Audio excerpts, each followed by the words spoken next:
Hello everyone. आज आप सभी का बीएससी नर्सिंग कोर्स में मैं स्वागत करता हूं। ये जो अभी आज का कोर्स हम करने जा रहे हैं वो है BCECE 2025 का कोर्स। ठीक है, इसमें आज हम यूनिट एंड डायमेंशन से रिलेटेड कुछ महत्वपूर्ण क्वेश्चन के बारे में आप लोगों से हम लोग डिस्कशन करने जा रहे हैं और उसका सॉल्यूशन कैसे होता है इजी से इजी वे में, ताकि आपको एक बार में समझ में आ जाए और ऐसा समझ में आए कि आपको रिवीजन की जरूरत ही ना पड़े, बल्कि आप दूसरों को समझा सकें। इस तरह के इस आज के एपिसोड में हम आप सभी का हार्दिक स्वागत करने जा रहे हैं। तो सबसे पहले जो चैप्टर हम लोग स्टार्ट करेंगे वो चैप्टर है मापन यानी मेजरमेंट। सबसे पहला क्वेश्चन आता है, व्हाट इज मेजरमेंट? मेजरमेंट क्या है? अगर आपसे पूछे कि मापन क्या होता है, तो भाई मापन के लिए सबसे पहले तो हमें यूनिट की जरूरत होगी। बिना यूनिट का तो मेजरमेंट हम कर नहीं सकते हैं। अगर हमें मेजरमेंट करना है तो मेजरमेंट का सबसे पहले स्टेटमेंट ये होता है, जब हम किसी अपरिचित अननोन क्वांटिटी का कंपैरिजन किसी नोन क्वांटिटी के साथ करते हैं, तो ये प्रोसेस जो है ना, इसी प्रोसेस को मेजरमेंट कहते हैं। इसीलिए इसमें हम लोग क्या क्या पढ़ेंगे? Unit and dimension. और यूनिट एंड डायमेंशन से रिलेटेड 2025 के लिए जो महत्वपूर्ण और इंपॉर्टेंट और काफी कंसेप्ट को समेटे हुए क्वेश्चंस का जो ग्रुप होगा, उस क्वेश्चन के ग्रुप के बारे में भी हम लोग आज डील करेंगे। तो हम लोग स्टार्ट करते हैं मापन यानी कि मेजरमेंट। अब पहले है क्या कि मेजरमेंट कहते किसे हैं? तो मेजरमेंट मापन हो गया।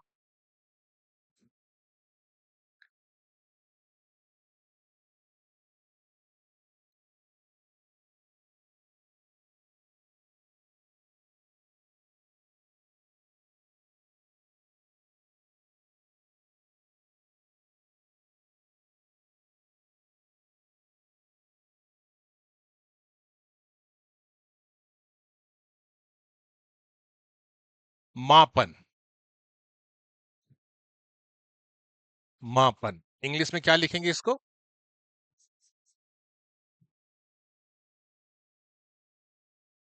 मेजरमेंट। मेजरमेंट, तो मेजरमेंट करने के लिए हमें यूनिट की जरूरत पड़ती है और यूनिट का एक सिस्टम होता है। कितने सिस्टम है टोटल? टोटल 5 सिस्टम है। पांचों सिस्टम के बारे में हम अच्छी तरह से पहले समझ लेते हैं। System of unit, system of unit. पहला क्या है मेरा? पहला है MKS सिस्टम। दूसरा है CGS सिस्टम। तीसरा है FPS सिस्टम। चौथा है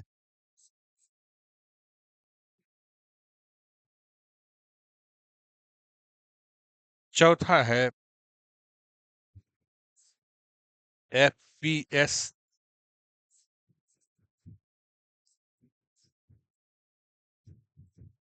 इंजीनियरिंग सिस्टम। और पांचवा है SI सिस्टम।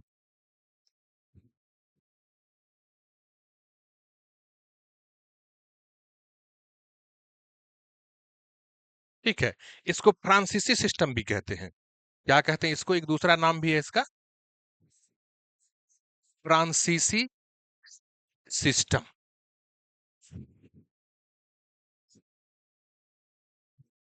फ्रांसीसी सिस्टम भी इसका नाम है, SI सिस्टम का नाम। इतने सिस्टम होते हैं। अब सभी सिस्टम को हमको बारीकी से समझना है, लेकिन इसको बारीकी से समझने से पहले फंडामेंटल यूनिट के बारे में जान लेना है। मौलिक इकाई। मौलिक इकाई किसे कहते हैं? तो पूरे फिजिक्स में 3 फिजिकल क्वांटिटी की जो यूनिट होती है उसे हम लोग मौलिक इकाई कहते हैं। उसको हम लोग फंडामेंटल कहते हैं, यानी कि इकाई 2 तरह के हो गए। इकाई, इकाई की इंग्लिश क्या होती है? यूनिट। यूनिट के कितने प्रकार होते हैं? 2 प्रकार होते हैं।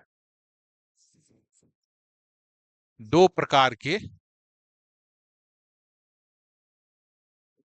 यूनिट होते हैं। कौन कौन है? पहला है, फर्स्ट जो है उसको कहते हैं मौलिक इकाई यानी फंडामेंटल यूनिट। मौलिक इकाई, इंग्लिश में क्या कहेंगे इसको? Fundamental fundamental unit. Fundamental unit. दूसरा जो है उसको हम लोग कहते हैं व्युत्पन्न व्युत्पन्न इकाई। व्युत्पन्न इकाई यानी कि डेराइव्ड यूनिट। अब है पहला, मौलिक इकाई किसे कहते हैं? तो मैकेनिक्स में तीन क्वांटिटी, ऐसे पूरे फिजिक्स में 7 क्वांटिटी है जिसको एसआई सिस्टम में, फ्रांसीसी सिस्टम में रखा गया है, लेकिन यहां पर हमको देना है मौलिक इकाई। तो लेंथ, मास और टाइम का जो भी यूनिट होगा उस यूनिट को हम लोग क्या कहते हैं? मौलिक इकाई कहते हैं। याद रखिएगा, the unit of length, mass and time. Length मतलब लंबाई, मास मतलब मात्रा, और टाइम मतलब समय। तो लिखेंगे लंबाई,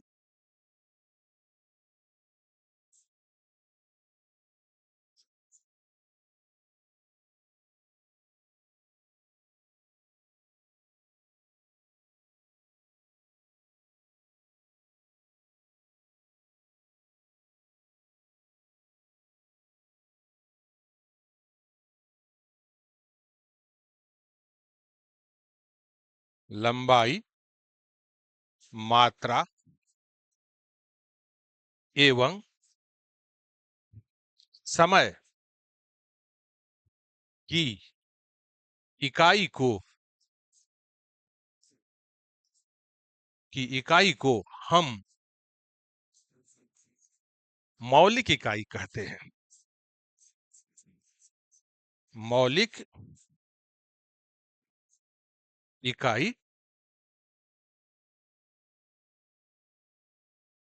मौलिक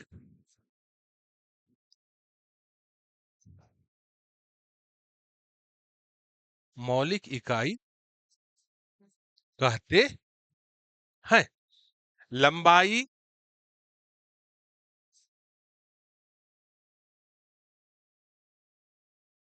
लंबाई, मात्रा एवं समय की इकाई को हम मौलिक इकाई कहते हैं। तीन है, फंडामेंटल में तीन ही क्वांटिटी है। एक हुआ लेंथ, लेंथ के लिए एल लेते हैं, मास, मास के लिए एम लेते हैं, और टाइम के लिए टी लेते हैं। इसको हम लोग ब्रैकेट में ऐसे लिख सकते हैं, एल मात्रा के लिए एम और समय के लिए हम लोग टाइम टी लेते हैं। ये एल एम टी को याद रखना है।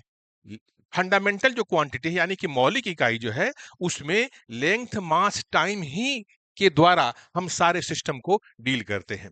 अब जरा देखिए, अब हम सिस्टम लिए थे क्या? M K S. तो पहला है क्या? M K S.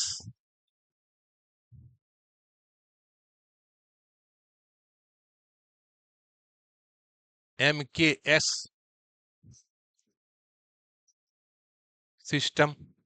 दूसरा क्या है? सीजीएस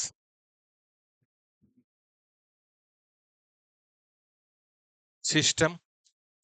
तीसरा क्या है? F P S system. और चौथा क्या है? एफ पी एस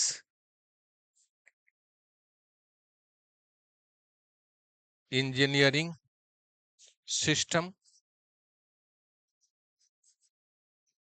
और पांचवा है एसआई सिस्टम। अब देखिए, हम फंडामेंटल में क्या क्या लिए थे? फंडामेंटल क्वांटिटी तो याद होगा सबको। फंडामेंटल में क्या थे? लेंथ, मास, टाइम।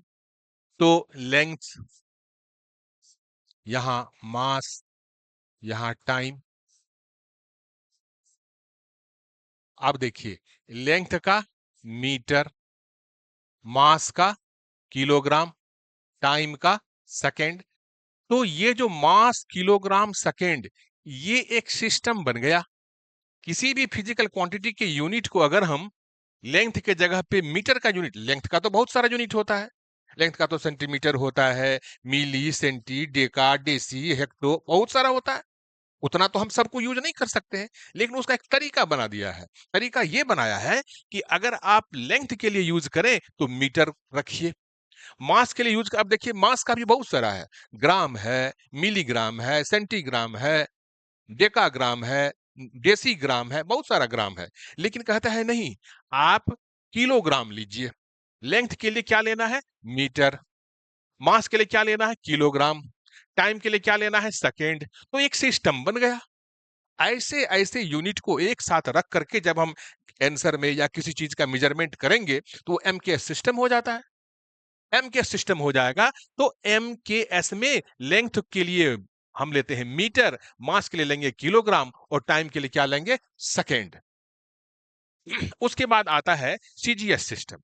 सीजीएस सिस्टम में क्या है? लेंथ के लिए हम क्या लिए हैं? सेंटीमीटर लिए हैं। मास के लिए क्या लिए हैं? ग्राम लिए हैं। टाइम के लिए क्या लिए हैं? सेकेंड लिए हैं। ये एक दूसरा सिस्टम हो गया। इस सिस्टम में क्या करेंगे? लेंथ के लिए सेंटीमीटर, मास के लिए ग्राम और टाइम के लिए सेकेंड। उसके बाद थर्ड में हम आते हैं। थर्ड में हम देखेंगे लेंथ के लिए क्या लेते हैं? फीट लेते हैं। लेंथ के लिए क्या लेंगे? Feet, pound, second. Feet, pound, second. इसमें भी हम क्या लेते हैं? इसमें लेते हैं फीट, इसमें लेते हैं पाउंडल। इसमें पाउंड नहीं, पाउंड और पाउंडल में फर्क है। यहां लेते हैं फीट, पाउंडल, और यहां पे सेकेंड लेते हैं। और एसआई सिस्टम जो है ये एक फ्रेंच सेंटेंस का छोटा सा फॉर्म है। वो फ्रेंच सेंटेंस हम यहां लिख देते हैं। दी, दी फ्रेंच भाषा में टीएचई नहीं लिखा जाता है, डीई लिखा जाता है। दी इंटरलेशनल,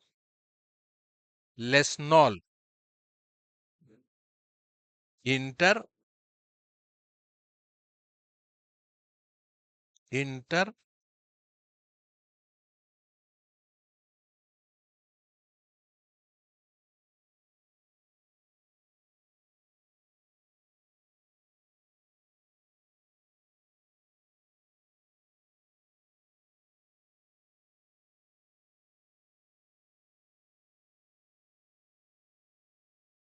इंटरनेशनल, दी इंटरनेशनल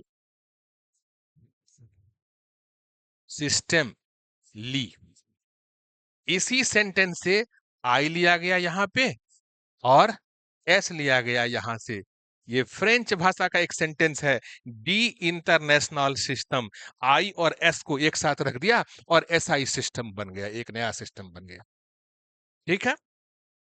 अब इस तरह से हम सिस्टम ऑफ यूनिट को जान गए। सिस्टम ऑफ यूनिट को जब हम जान गए, अब हमें कुछ क्वेश्चन वगैरह को सॉल्व करना है। अब देखिए, कोई भी क्वेश्चन को सॉल्व करने से पहले उस क्वेश्चन का कंसेप्ट हमें क्लियर होना चाहिए, क्या पूछा जा रहा है। और हड़बड़ा के टिक नहीं लगाना है। हड़बड़ाइएगा तो आपको आंसर वही मिल जाएगा जो जो बिल्कुल सबसे गलत है। 5 में से जो सबसे ज्यादा गलत है वही आंसर आपको सामने मिलेगा, आप उसी में टिक लगा दीजिएगा, आ गए सोच के कि जो भाई हम तो compete करने जा रहे हैं, लेकिन यहाँ मामला उलट जाता है। इसीलिए खुद के द्वारा सोचा गया मार्क्स बच्चों को नहीं आता है। आप जरा गौर कीजिए, हम एक पहला क्वेश्चन डील करने जा रहे हैं। ये पहला क्वेश्चन है, बल का मात्रक होता है, is the unit of force. Force का यूनिट क्या होता है? यहाँ पे तीन choice, A B C D, चार चॉइस दिया हुआ है। चार में से डी तो दिया हुआ है, इसमें से कोई नहीं। यानी कि मान के चलिए तीन ही चॉइस है। तो हम फोर्स का फॉर्मूला पहले लिखेंगे। बल बराबर क्या होता है? बल बराबर होता है मात्रा गुना एक्सलरेशन या त्वरण। मात्रा गुना त्वरण होता है। मात्रा का यूनिट क्या होगा एम के सिस्टम में? केजी। और त्वरण का क्या होगा? त्वरण का फॉर्मूला क्या होता है? वेलोसिटी बाय टाइम होता है। ये एक्सलेशन का फॉर्मूला हुआ। तो क्या हो जाएगा? KG into metre per second बटा second. KG into metre per second into 1/सेकेंड, यानी कि KG into metre by second square, या KG into metre per second square. ये हो गया बल का मास। अब हम देखेंगे क्या ऐसा आंसर है इसमें। यहां पर देखिए, किलोग्राम गुना metre per second square, KG गुना मीटर पर सेकंड स्क्वायर, यानी कि मेरा पहला जो ए है ये आंसर सही है। क्योंकि सबसे पहले बल का हम फॉर्मूला लिख देंगे, मात्रा गुना त्वरण, मात्रा गुना त्वरण। मात्रा के लिए एम लेते हैं, M into V by T, फिर मात्रा का यूनिट लिखेंगे केजी, और फिर त्वरण का फॉर्मूला क्या होगा, वी बाई टी। वेलोसिटी का यूनिट क्या होता है, मीटर पर सेकेंड बटा सेकेंड, फिर केजी मीटर बटा सेकेंड इंटू, ये सेकेंड पलट जाएगा 1/s। अब यहाँ पे क्या हो जाएगा, KG into metre by second square.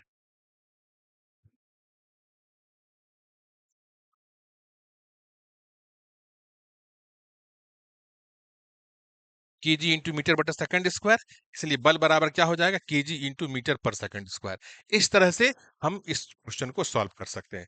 अब हम चलते हैं अगले सवाल में।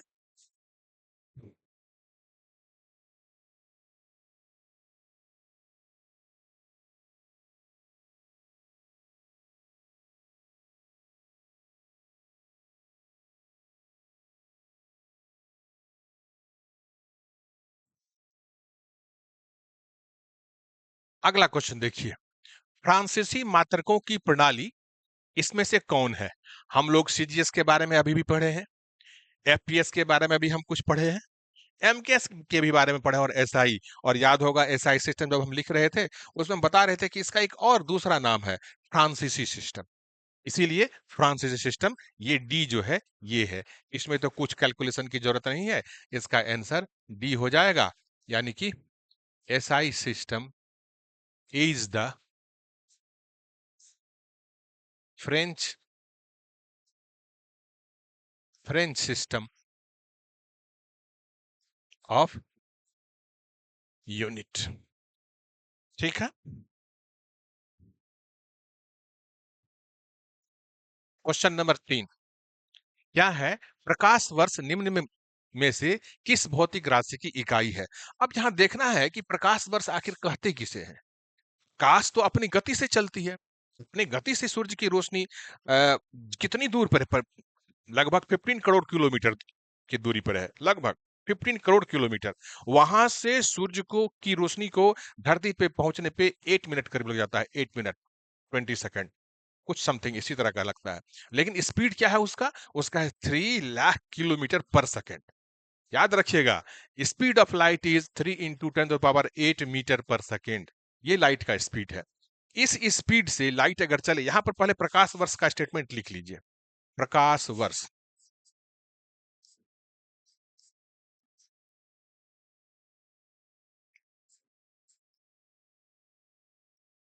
प्रकाश वर्ष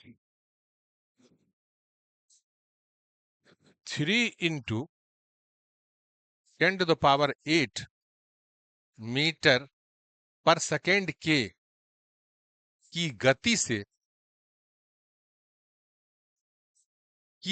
से चलते हुए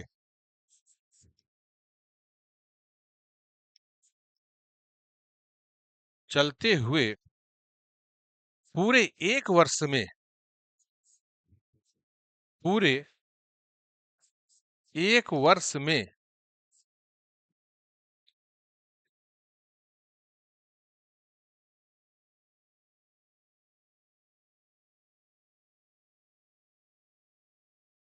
3 × 10⁸मीटर पर सेकेंड की गति से चलते हुए पूरे एक वर्ष में प्रकाश जितनी दूरी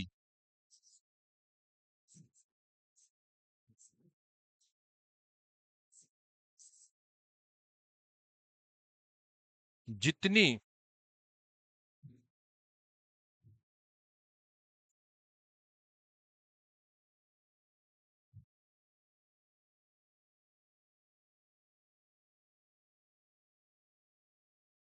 जितनी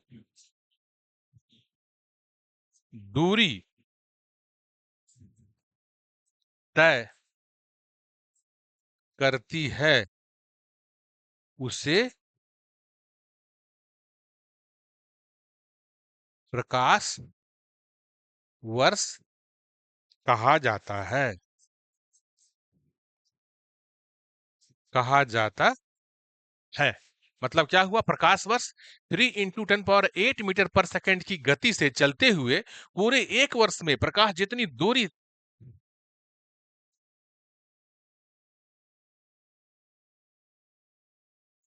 दूरी तय करती है उसे प्रकाश वर्ष कहा जाता है। यानी कि प्रकाश वर्ष किसका यूनिट है?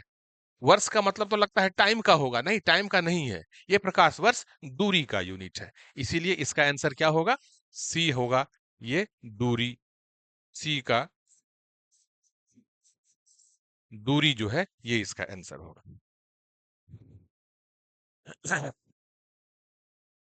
अब है, निम्नलिखित इकाइयों की प्रणाली में से कौन सी प्रणाली चुंबकीय फ्लक्स के मात्रक वेबर को प्रदर्शित करता है? अब देखिए, अभी हम लोग सिस्टम पढ़े हैं, सिस्टम में हम लोग पढ़े 5 सिस्टम।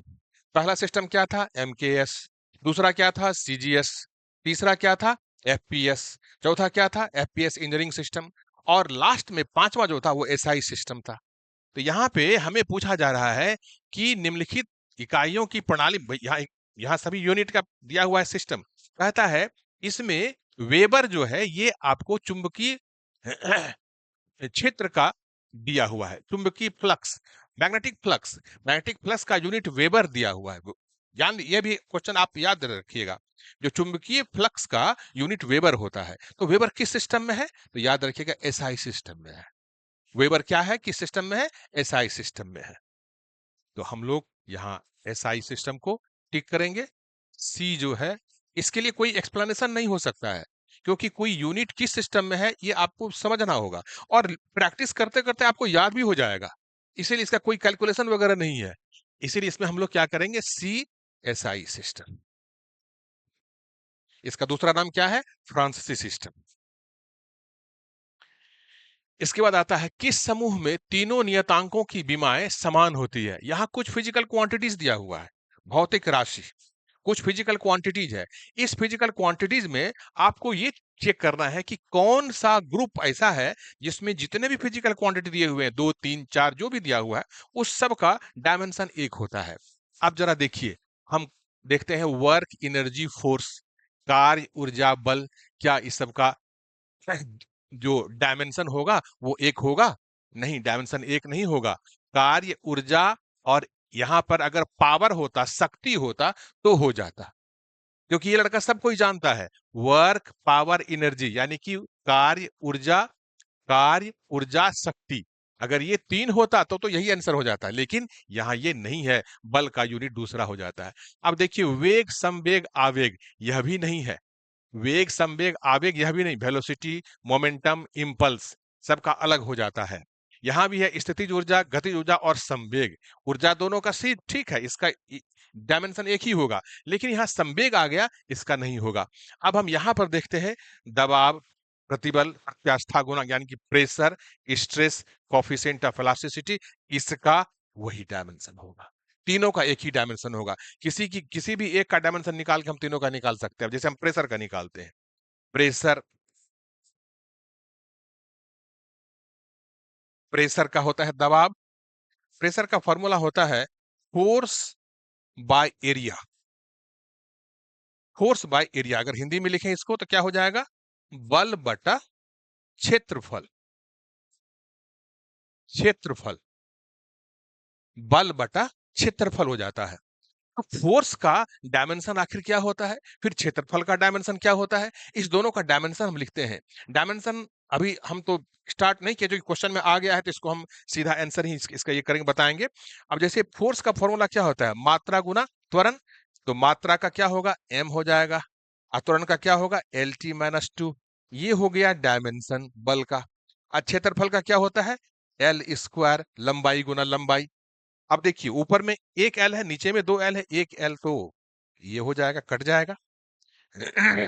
यहाँ पे 1 बच जाएगा, तो क्या बच जाएगा, M T minus two by L, फिर एल को ऊपर ले जाएंगे, एल को ऊपर ले जाएंगे क्या होगा, M L minus 1 T minus 2।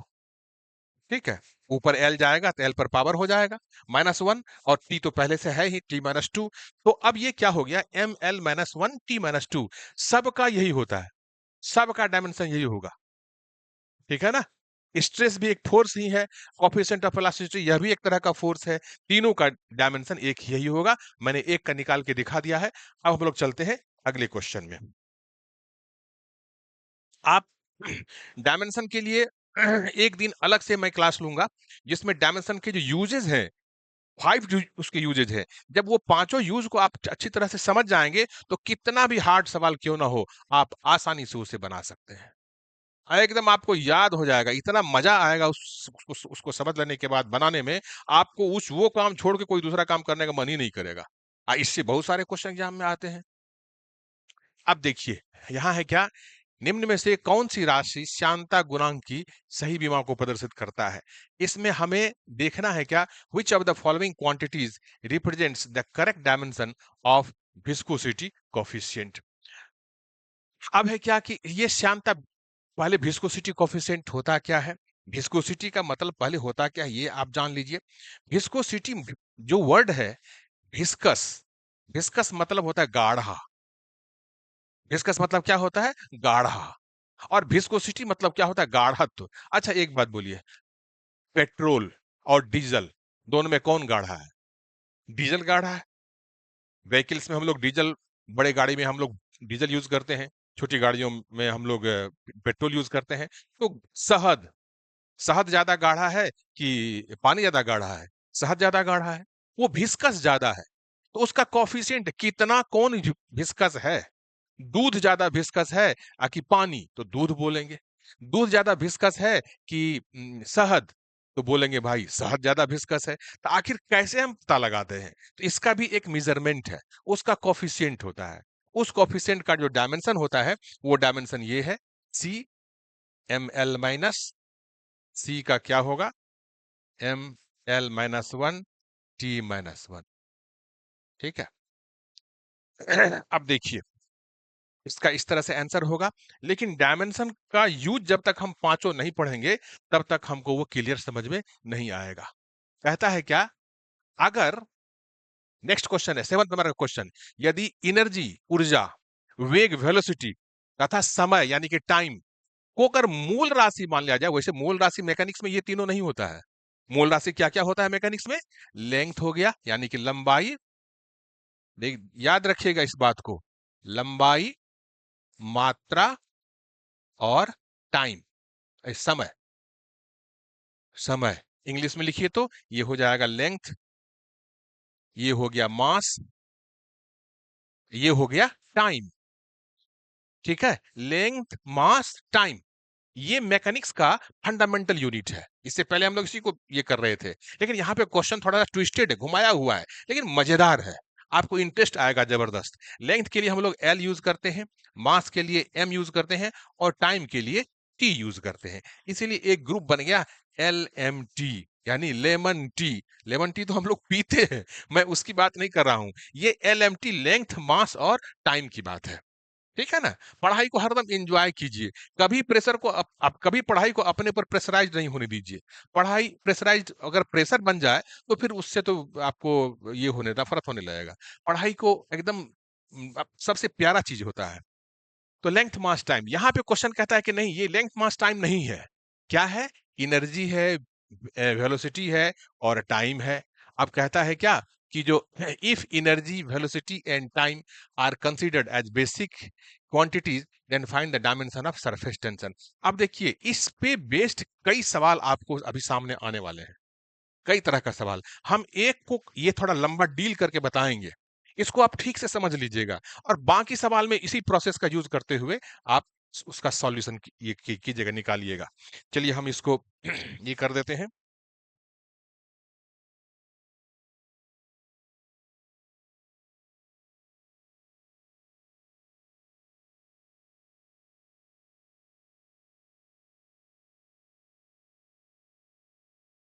देखिए यहां पे कह रहा है कि सरफेस टेंशन यानी कि S T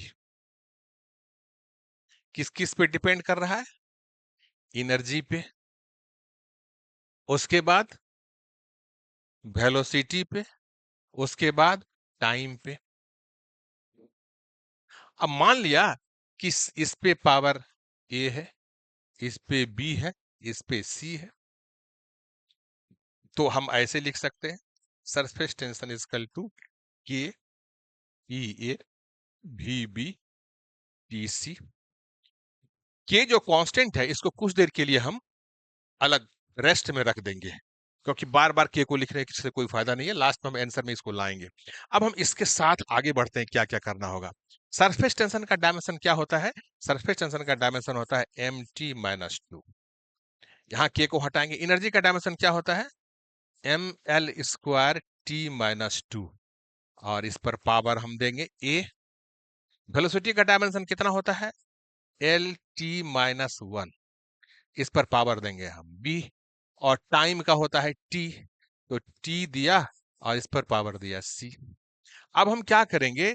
bye the law of homogeneity, homogeneity के एक लॉ फिजिक्स में 11th क्लास में आप लोग पढ़े होंगे कि क्या होता है कि पावर जितने होते हैं एक क्वांटिटी की वो सभी ऐड हो जाते हैं, सेम बेस के पावर आपस में जुट जाते हैं। पावर मतलब समझते हैं ना? जैसे कोई क्वांटिटी है, जैसे ए है, ए के ऊपर हमने स्क्वायर दिया 2, तो ए स्क्वायर हुआ। फिर बी पे दिया 3, तो B to the power cube, तो बी क्यूब हो गया। तो इस तरह से अब हम सभी exponent by the law of homogeneity हम क्या करेंगे?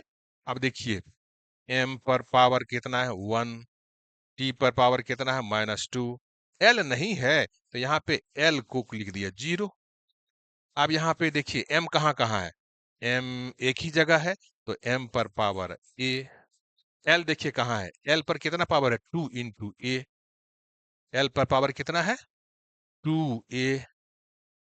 और फिर यहाँ पर l पर पावर प्लस b।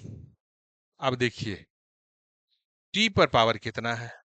t पर पावर है -2a, यहाँ -b, और फिर c, तो -2a -b प्लस c। इसको ठीक से समझना है। m देखिए एक जगह है, m पर यहाँ 1 पावर है और यहाँ पर a है, तो m पर पावर a हुआ। l यहाँ है 2, तो 2a हो गया, और यहाँ पर है b तो प्लस b, और यहाँ पे t है -2, और वहां भी t है c, यहाँ भी है -b। तो हम इस तरह से सबको अरेंज कर दिया। अब m पर पावर 1 है, m पर पावर a है, तो बेस समान है, तो इसलिए पावर इक्वल हो जाएंगे। तो क्या हो जाएगा? a इज इक्वल टू 1 हो जाएगा। अब देखिए l पर पावर कितना है? 2a प्लस b, तो 2a plus b is equal to 0 हो जाएगा। अब t है, t पर पावर कितना है? -2a -b प्लस c, और पावर कितना हो जाएगा? -2 हो जाएगा। अब सबको हम सिंप्लीफाई करेंगे। सिंप्लीफाई करेंगे, a का वैल्यू अगर इसमें रख दें तो कितना हो जाएगा? 2 plus B is equal to 0। अब b इज इक्वल टू कितना हो जाएगा? अगर 2 को हम उधर ले जाएं तो क्या हो जाएगा? -2, है ना? b का वैल्यू कितना आया? -2। फिर से जरा देख लीजिए, a का वैल्यू कितना है? 1। हम इस इक्वेशन में a का वैल्यू 1 रखे तो यहाँ 2 हो गया। यहाँ क्या था? 2a plus 2a minus b न था यहाँ पे, यहाँ तो t है l के लिए। l पे तो केवल b है, l पे तो b केवल b लेंगे। ठीक है। अब यहाँ पे देखिए इस जगह पे क्या है? a का वैल्यू कितना है? 1, तो -2। b का वैल्यू कितना है? -2, यानी कि +4। -2 -2, और c का वैल्यू हमको निकालना है। c is equal to -2। ये +2 ये -2 तो कट गया, तो c बराबर कितना हुआ? -2। a बराबर कितना हुआ? 1। b बराबर कितना हुआ? तो 3 वैल्यू हमको निकला। a बराबर 1, b बराबर -2, और c बराबर कितना निकला? -2। c बराबर कितना निकल गया? C is equal to -2। अब हम ए बी सी का वैल्यू इस इक्वेशन फर्स्ट में हम पुट कर देंगे। तो इस इक्वेशन फर्स्ट में पुट कर देंगे तो क्या हो जाएगा, S T is equal to K A का वैल्यू है 1, तो ई का पावर 1 हो गया। भी का वैल्यू कितना है, -2, और सी का पावर कितना है, -2, तो टी का वैल्यू कितना हो जाएगा, -2। यानी कि एस टी जो है डायरेक्टली प्रोपोर्शनल टू ई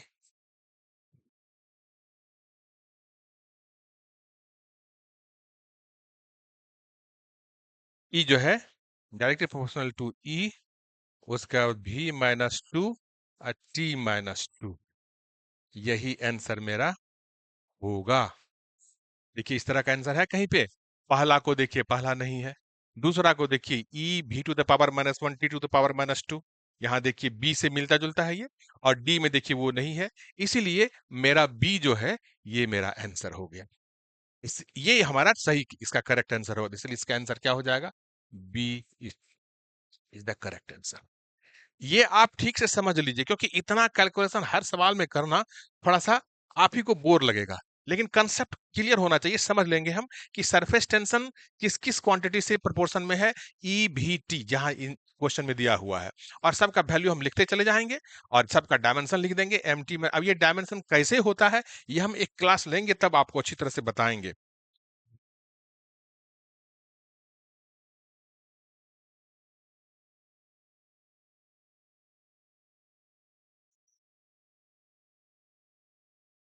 ठीक है ना, इस तरह से हम अब आगे चलते हैं।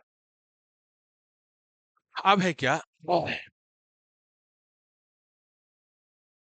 मास यानी कि द्रव्यमान, लेंथ यानी लंबाई, और समय t तथा धारा a को मूल मात्रकों की भांति उपयोग करके चुंबकीय पारगम्यता का विमीय सूत्र क्या होगा। यानी कि using mass, length, time and current as basic unit, the dimensional formula of magnetic permeability. Magnetic permeability आखिर होता क्या है, म्यू। मैग्नेटिक परमेबिलिटी आखिर क्या होता है, इसको हमें समझना है ठीक से। मैग्नेटिक पर मैग्नेटिक परमेबिलिटी, अब ये 12th क्लास का टॉपिक है। 1 मिनट में तुरंत आता हूं।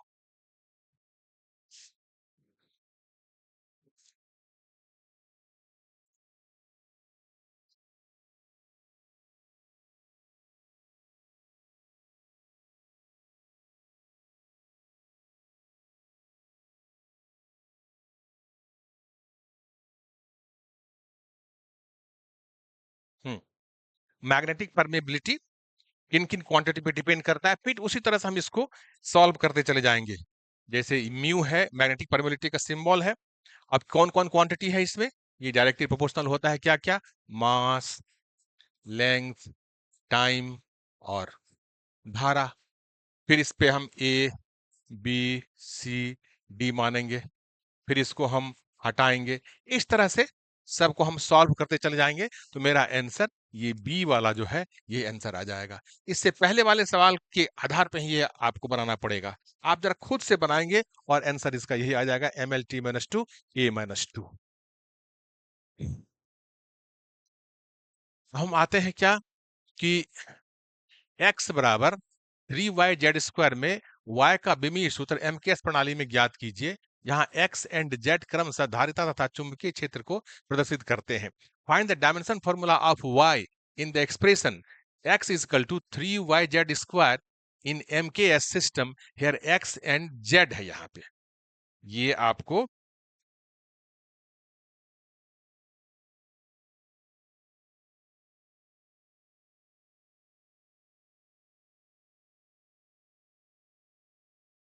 यहाँ पे z होगा, x and z represents capacitance and magnetic field. Capacitance और मैग्नेटिक फील्ड दोनों के यूनिट को हम पहले, जैसे कैपेसिटेंस हो गया, कैपेसिटेंस मतलब क्या होता है, धारिता, धारिता, कैपेसिटेंस।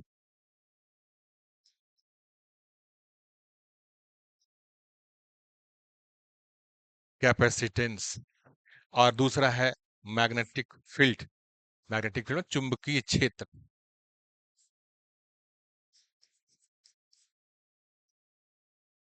चुंबकीय क्षेत्र, चुंबकीय क्षेत्र यानी कि मैग्नेटिक फील्ड।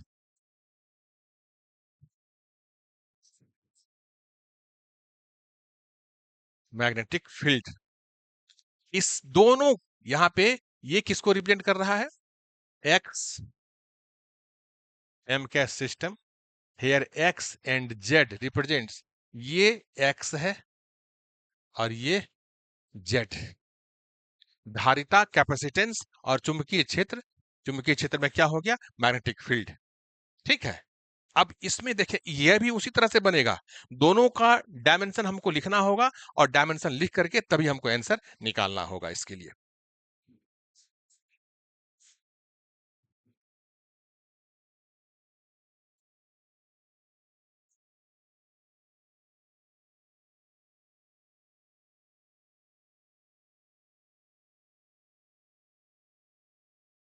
इसमें जब हम उसी तरह से कैलकुलेशन करते चले जाएंगे तो मेरा ये जो सी वाला आंसर है ये आ जाएगा। क्या आ जाएगा? m-3 l-2 t पर पावर 4 a पर पावर 4। इसमें भी हम A B C D 4 quantity लेंगे, चारों क्वांटिटी को सॉल्व करते हुए जाएंगे और आंसर मेरा आ जाएगा। इसको आप देख लीजिए। अब है, यदि ई ऊर्जा, जी गुरुत्वीय नियतांक, एक आई आवेग एवं एम द्रव्यमान हो तो निम्न में से किस राशि का बीमा GIm² बाय E² के तुल्य होगा? 10वां क्वेश्चन है, if E is equal to energy, G gravitational constant, I impulse and M mass है, then which of the following quantities will have the same unit? तो अब जरा देखिए, इसमें हमको देखना है क्या कि 3 क्वांटिटी दिया हुआ है, समय, द्रव्यमान, लंबाई और बल, फोर्स। पहला क्या है? टाइम है। दूसरा क्या है? मास है। तीसरा क्या है? लेंथ है। और चौथा क्या है? चौथा है फोर्स। इस 4 क्वांटिटी में से कोई एक क्वांटिटी का यूनिट, कोई एक क्वांटिटी का डायमेंशन इसके बराबर हो जाता है। तो सबसे पहले इसमें जितना क्वांटिटी है सबका हमको डायमेंशन निकालना होगा। कैसे निकालेंगे डायमेंशन? देखिए, कैपिटल जी है, यह है ग्रेविटेशनल कांस्टेंट। तो ग्रेविटेशनल कांस्टेंट को पहले हम निकालेंगे, इसका डायमेंशन क्या होता है। तो न्यूटन्स लॉ ऑफ ग्रेविटेशन पे पहले जाएंगे हम क्या जानते हैं? F G is equal to capital G m1 into m2 by r²। Cross multiplication करेंगे, क्या हो जाएगा? F G into r² into r², capital G m1 into m2, और कैपिटल जी बराबर क्या हो जाएगा? F G r² by m1 into m2। अब हम निकालेंगे इसका डायमेंशन। जब हम, ये क्या है? मेरा ग्रेविटेशनल कांस्टेंट है, ये यहां जो दिया हुआ है ग्रेविटेशनल कांस्टेंट जी का डायमेंशन निकालने जा रहे हैं। तो फोर्स का डायमेंशन क्या होता है? फोर्स का डायमेंशन, फोर्स का ml-t-2, आर का क्या होगा? l², और यहां क्या हो जाएगा? m²। दोनों मास है, दोनों मास है, m1 इंटू m2। तो m1 का मास कितना हो, m1 का डायमेंशन कितना होगा? m। फिर m2 का डायमेंशन कितना होगा? m।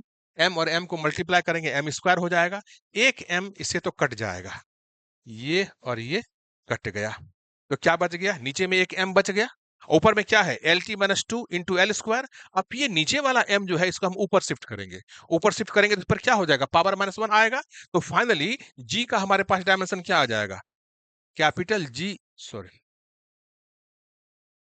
Capital G is equal to हो जाएगा कैपिटल जी m l m-1 हो जाएगा, एक m जो रह गया, LT-2 l क्यूब हो जाएगा ना। l यहाँ पे दो, ये दो उधर है, एक इधर है, l³ t-2। ये आ गया डायमेंशन केवल मेरा जी का। अभी सवाल बना नहीं है, केवल हमने इसका डायमेंशन निकाला है। इस तरह से हमको एक नहीं, कम से कम 4 क्वांटिटीज के डायमेंशन निकालने होंगे और सभी डायमेंशन को इस फॉर्मूले में पुट करेंगे। इस फॉर्मूले में पुट करने के बाद फिर उसको बैलेंस करेंगे। बैलेंस करने के बाद तब देखेंगे कि इसमें से किस क्वांटिटी के बराबर उसका डायमेंशन आ रहा है। अगर उस क्वांटिटी के बराबर डायमेंशन आ गया, it means what, that is equivalent to that quantity. उस क्वांटिटी के वो बराबर होगा। हम यहाँ देख रहे हैं समय का डायमेंशन कितना होता है, टाइम टी। यहाँ देख रहे हैं द्रव्यमान का डायमेंशन कितना होता है, मास एम। फिर यहाँ लंबाई का, लेंथ का क्या होता है, कैपिटल एल। और फिर यहाँ बल का, तो बल का हम डायमेंशन क्या होता है, M L T minus two होता है। मास गुना त्वरण, मास के लिए हम एम लेते हैं, त्वरण के लिए क्या, एल टी माइनस टू लेते हैं। सभी का डायमेंशन हमको पता है, किससे किसके डायमेंशन से कौन मेल खाता है, उसी को सिंप्लीफाई करना है। ये तो आपने निकाला जी का। इसके बाद फिर किसका निकालना है, देखिए यहाँ पे दिया हुआ है एनर्जी का। अब एनर्जी का डायमेंशन निकालेंगे। एनर्जी का पहले हम फॉर्मूला जानते हैं। एनर्जी का फॉर्मूला क्या होता है, force into work done. Energy क्या है, work done, half M V square या एम जी एच, जो भी फॉर्मूला आपको याद आता है उस फॉर्मूले को लिख के आप डायमेंशन निकाल सकते हैं। वैसे M L square T minus two इसका डायमेंशन होता है, लेकिन याद कर लेने से तो, प्रैक्टिस कीजिएगा तो याद होगा, तो वो बात बनेगी। अभी हमको इसका डायमेंशन निकालने के लिए सीखना है। कैसे निकालेंगे हम इसका, जैसे एनर्जी बराबर होता है हाफ एम वी स्क्वायर। याद रखिएगा डायमेंशन में नंबर जो कांस्टेंट होता है उसका कोई वैल्यू नहीं है। ये 1/2 ये क्या है, नंबर है, ये बदलता नहीं है, कांस्टेंट है। इसका वैल्यू बदल एकदम नहीं बदलेगा। तो हाफ को हम अपने मन से हटा देते हैं। तो E इक्वल टू क्या हो जाएगा, मास का m हो जाएगा, v है, तो v का क्या होता है, एल टी माइनस वन। इसका स्क्वायर करेंगे तो E बराबर फिर क्या क्या हो जाएगा, E बराबर हो जाएगा, देखिए E बराबर हो जाएगा m और एल स्क्वायर, चूंकि स्क्वायर है यहाँ पे, एल स्क्वायर, यहाँ टी पर पावर माइनस वन है, माइनस टू। इस तरह से एनर्जी का निकल गया।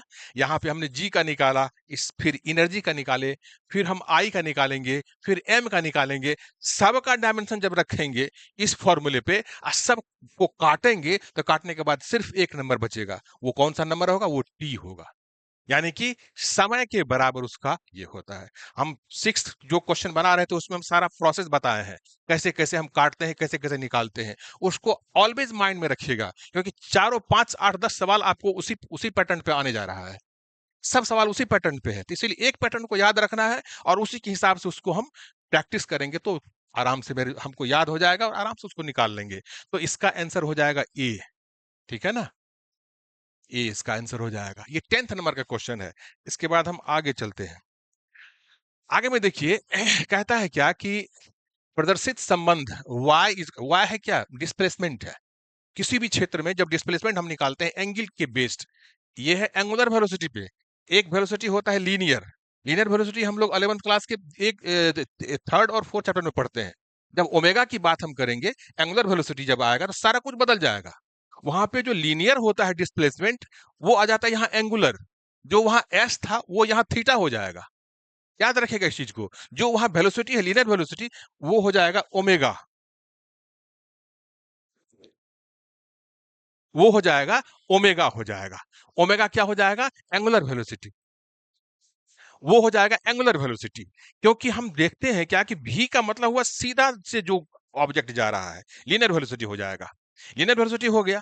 अब अगर कोई चीज घूम रहा है, जैसे कोई कोई एक सेंटर ऑब्जेक्ट उसके चारों ओर घूम रहा है, तो घूमते वक्त अब वेलोसिटी का फॉर्मूला बदलेगा। वहां भी इक्वल टू हम क्या लिखते थे, डिस्प्लेसमेंट बटा टाइम, यानी कि विस्थापन बटा समय। लेकिन यहां पर हमको ये नहीं लिखना है, यहां पर क्या लिखना है, एंगुलर डिस्प्लेसमेंट, यानी कि कोणीय विस्थापन डिवाइडेड बाय टाइम। तब ये हो जाएगा ओमेगा। अब देखिए उसी पैटर्न पे ये सवाल बना हुआ है। कैसे हम इसको बनाएंगे, प्रदर्शित संबंध y is equal to alpha cos omega T minus K X में k का विमीय सूत्र क्या है, displayed relation the dimension formula of k in y is equal to alpha cos theta omega T. इतना यहाँ पर देखिए कुछ दिया हुआ है, M zero L minus one T minus one, M L T minus one, M zero L minus one T to the power zero, M zero L T. अब इसमें से हमको निकालना है किसका अल्फा के का डायमेंशन निकालना है।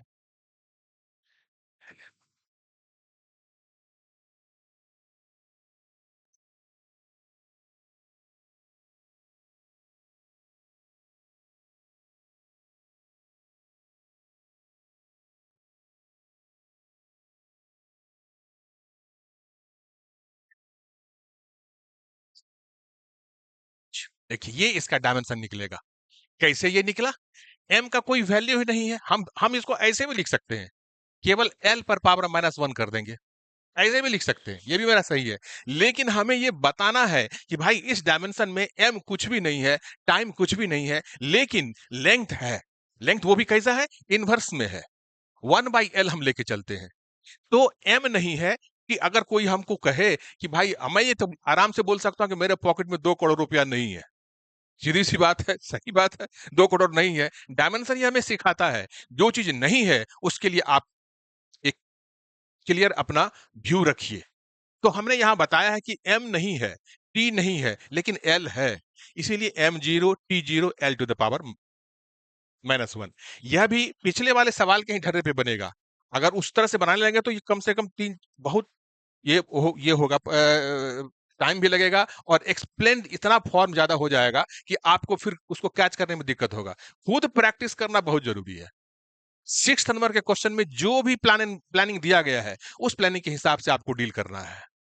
अगर ना समझ में आए तो कमेंट्स में मुझे बताइएगा, मैं फिर से उसे बताऊंगा। जब तक आप समझेंगे नहीं तब तक मैं आपको छोड़ूंगा नहीं, याद रखिए इस चीज को। चलते हम लोग नेक्स्ट क्वेश्चन में।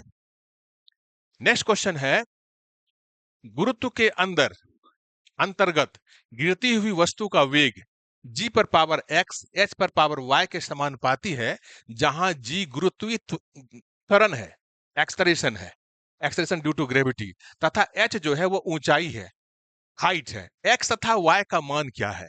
The velocity of an object falling under gravity is proportional to g to the power x and h to the power y, where g is the gravitational acceleration and h is the height, then the value of x and y is what? ठीक उसी तरीके से इसको भी solve करना है। हमें इसमें देखना है क्या कि जो रिलेशन दिया हुआ है, जैसे g पर पावर x है, h पर पावर y है, गुरुत्व के अंदर गिरती हुई वस्तु का वेग, इतना वेग, तो हम क्या लेंगे? v is equal to g पर पावर x, h पर पावर y। ठीक वही चीज है जो पहले हम लोग पढ़े, सभी एक ही पैटर्न पे बनता चला जा रहा है। वेलोसिटी का क्या है? lt-1। ये क्या है? एक्सलरेशन है, lt-2। इस पर पावर x दे देंगे, और ये h है यानी लेंथ है, इस पर पावर y दे देंगे। अब हम फिर इसको बैलेंस करेंगे। यहाँ m0 जो कि m नहीं है तो m0 लिख देंगे, l पर पावर 1, t पर पावर -1। अब यहाँ देखिए l पर पावर x, t पर पावर -2x, 2x और l पर पावर y। तो हम इसको ऐसे भी तो लिख सकते हैं, l पर power x plus y, t पर पावर -2x, ऐसे भी लिख सकते हैं। अब हम क्या करेंगे? हम जानते हैं bye the law of homogeneity, अगर बेस समान हो, उसके जो एक्सपोनेंट होते हैं, उसके जो पावर्स होते हैं, जो घात होता है, वो दोनों आपस में बराबर हो जाते हैं। क्या होते हैं? वो दोनों आपस में बराबर हो जाते हैं। अब यहां वॉच कीजिए, देखिए m है, m पर कितना पावर है? बोलिए बोलिए, 0। यहां पर l x plus Y T to the power -2x। Finally एक इक्वेशन हम यहां पर आपको क्लियर कर देते हैं, m0 l पर पावर 1 t पर पावर -1 इज इक्वल टू क्या हो जाएगा? इज इक्वल टू हो जाएगा, यहां भी हम देख लेते हैं, यहां पे क्या है? l t, केवल l और t ही है। हम यहां भी m0 कर देंगे, m0 l पर power x plus Y, t पर पावर -2x। तो हम देख लेते हैं, 0 का तो खैर कोई बात ही नहीं है, तो x plus Y is equal to 1 हो गया। अब फिर यहां पर हम देखते हैं t में क्या आ जाता है? -2x is equal to -1, minus minus तो कट गया, x इजकल टू क्या हो जाएगा? 1/2, और x is equal to 1/2 plus y is equal to 1, तो y बराबर क्या हो जाएगा? -1/2, यानी कि इधर हम ले जाएंगे तो वो भी माइनस हो जाएगा, तो y और x दोनों क्या हो जाएगा? 1/2 आ जाएगा, प्लस होगा यहाँ पे, 1 में से 1/2 जाएगा तो 1/2 बचेगा, यहाँ भी प्लस ही होगा। तो x एंड y का वैल्यू क्या हो जाएगा? x is equal to 1/2, y is equal to क्या हो जाएगा? 1/2। यही मेरा आंसर हो जाएगा, यानी कि कौन सा आंसर होगा? B, x is equal to 1/2 और y इज इक्वल टू 1/2। चलिए आगे वाले क्वेश्चन में चलते हैं। क्या है? कहता है सिग्मा B4 का बीमीय सूत्र होगा, जहां सिग्मा जो है स्टीफन नियतांक तथा बी जो है विन नियतांक है। The dimensional formula of sigma B to the power 4 will be where sigma is Stefan constant और विन कांस्टेंट। ये स्टीफन कांस्टेंट और विन कांस्टेंट क्या है, पहले इसको आप समझ लीजिए, क्योंकि बिना इसको जाने हुए आप एक कदम आगे नहीं बढ़ सकते हैं। कहता है क्या कि ब्लैक बॉडी, याद ध्यान से सुनिएगा, अगर ब्लैक बॉडी एनर्जी जो रेडिएट करता है, हीट उसका एनर्जी जो है उसके टेम्परेचर के 4 पावर के डायरेक्टली प्रोपोर्शनल होता है। E to the power E directly proportional to T to the power 4। फिर से सुनिए जरा, कोई भी ब्लैक बॉडी एनर्जी जो रेडिएट करता है वह एनर्जी डायरेक्टली प्रोपोर्शनल होता है उसके टेम्परेचर के 4th पावर के, यानी कि E directly proportional to T to the power 4। ये स्टीफन लॉ कहलाता है, स्टीफन एंड बोल्ट्जमान लॉ, बहुत फेमस है। उसके बाद है विन्स लॉ। विन्स लॉ जो है यह उसके लेमडा के इन्वर्सली प्रोपोर्शनल होता है। एनर्जी जो है लेमडा के एनर्जी, विन्स लॉ क्या कहता है? विन्स लॉ कहता है energy is inversely proportional to the wavelength of radiation. Energy जो है वेवलेंथ के व्युत उत्क्रमणानुपाती होता है ना, मतलब उल्टा इन्वर्स होता है। तो उसके हिसाब से हमें इसका डायमेंशन निकालना है, दोनों को कंबाइन करना है, तब फाइनली आंसर निकालना है।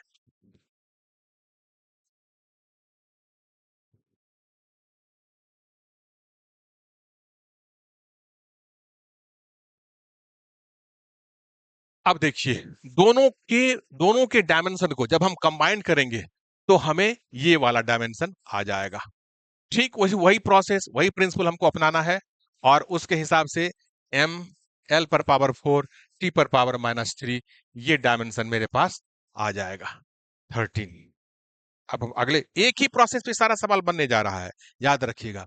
कहता है क्या, यदि L, C एंड तथा R क्रमशः प्रेरकत्व, धारिता और प्रतिरोध को प्रदर्शित करे तो निम्न में से कौन आवृत्ति विमाएं प्रदर्शित नहीं करता है? यानी फ्रीक्वेंसी। देखिए, एक सर्किट होता है, 12th क्लास में आप लोग सर्किट पढ़े होंगे, LR सर्किट, CR सर्किट और CL सर्किट। लेकिन एक और सर्किट है जिसमें कि तीनों को कंबाइन किया जाता है। क्या क्या? लेंथ कहते हैं, इंडक्टेंस, कैपेसिटेंस और रेजिस्टेंस, उसको कहते हैं एलसीआर सर्किट।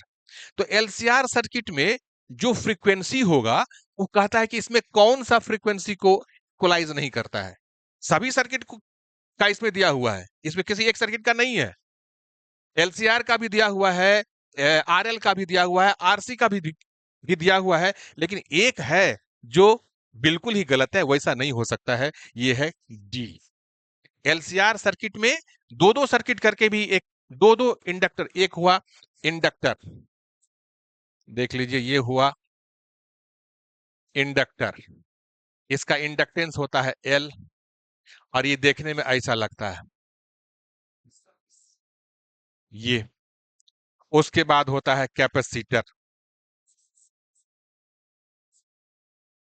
कैपेसिटर ये देखने में ऐसा लगेगा, इसका क्या होता है? कैपेसिटेंस।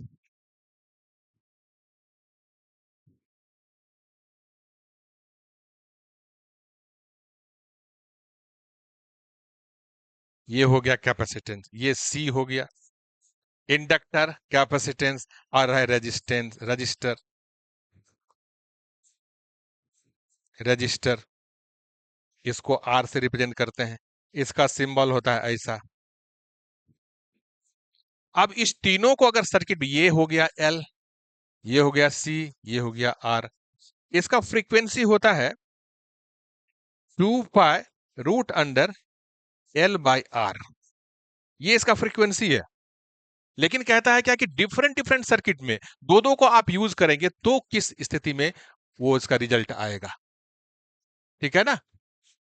इसमें क्या आ जाएगा?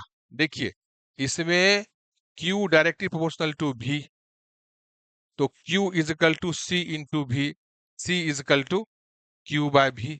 रेजिस्टेंस में क्या आता है? V is equal to I into R। V is equal to क्या हो जाएगा, आई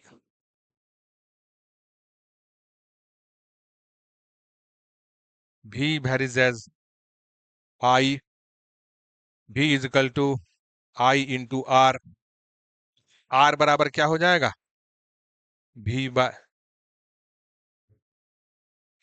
आई। यहां पे क्या होता है, यहां पे हो जाता है फाई, फाई